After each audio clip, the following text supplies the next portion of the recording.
春风得意马蹄疾，一日看尽长安花。朋友们，大家好！春风得意马蹄疾，一日看尽长安花。此刻，我们已站在了2026年的门口，即将开始新的一页。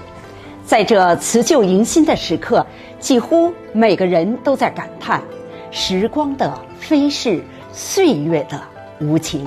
不虚度人生是我们从小就接受的教育。我想，只要一个人有明确的目标且跬步前行，必定有所收获。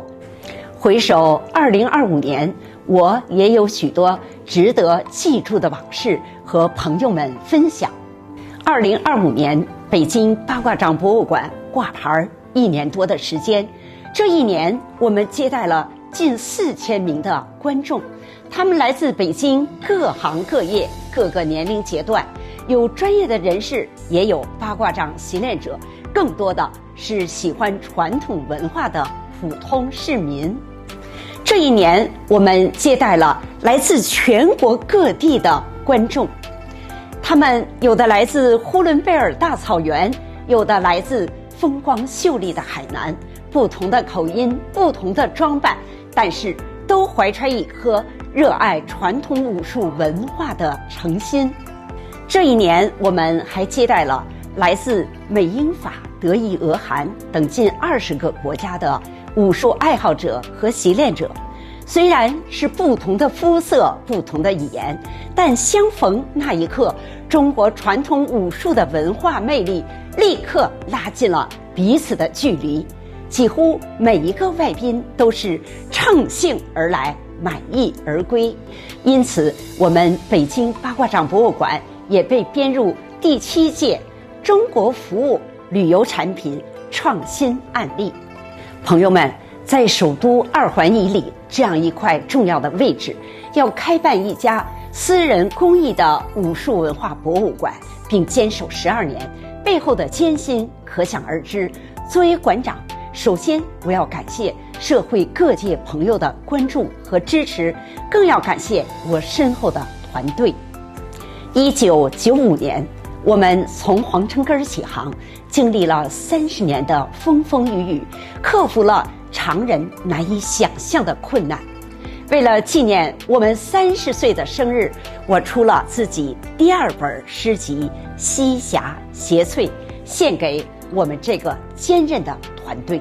据专家考证，在中国能存活10年以上的企业只占全部企业的4%。那您想想，我们已经30岁了，占几呢？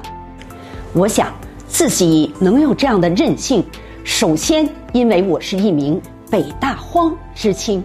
我们黑龙江生产建设兵团一共6个师，60多个团，我所在的团是4师37团。我们37团的荒友联谊会也成立在1995年。今年我们也为自己30岁庆生，这6集的视频记录了我们美好的回忆和过往。2025年还有一个值得庆祝的30周年，就是北京北大荒合唱团建团30周年。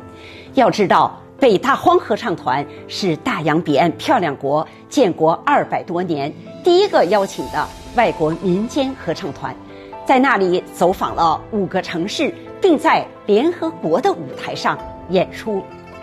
我很荣幸，今年6月18号，在国图音乐厅为北京北大荒合唱团主持了建团30周年纪念演唱会。今年11月25日也是一个值得庆祝的日子，这一天我们举办了北大荒知青活动35周年纪念会。作为主持人之一，站在舞台上，拿起话筒，看到台下年过古稀的荒友们，也是心潮澎湃，感慨万千。但是作为一名国家级非物质文化遗产保护项目八卦掌的传承人，我最主要的任务是传承弘扬非遗文化。所以自2016年首开山门之后，于今年10月19日再开山门，收徒为八卦掌的传承开枝散叶，培养后学。可能说到这儿，有的朋友会说，怎么这么多事儿啊，听着都觉得累。其实啊，还有2件大事儿要和您分享。我用了4年0.5个月的时间，在平台上义务播讲了7本武术书籍，一共读了720集，144个小时，200多万字，而且出了 U 盘，送给喜欢的朋友珍藏。今年1月10日，北京八卦掌博物馆的视频成功推送，我们坚持每周2集，终于在年底前完成了100集的推送，也做成了高清的 U 盘，作为新年的礼物送给朋友们。当然了，还有许多朋友们听，提升已尽起心源，昂首思风事正酣。只要健康在，理想在，热情在，人生便有无限的可能。让我们结伴而行，遂起宏图。祝朋友们新年快乐！下一集继续为您播讲八卦掌的故事。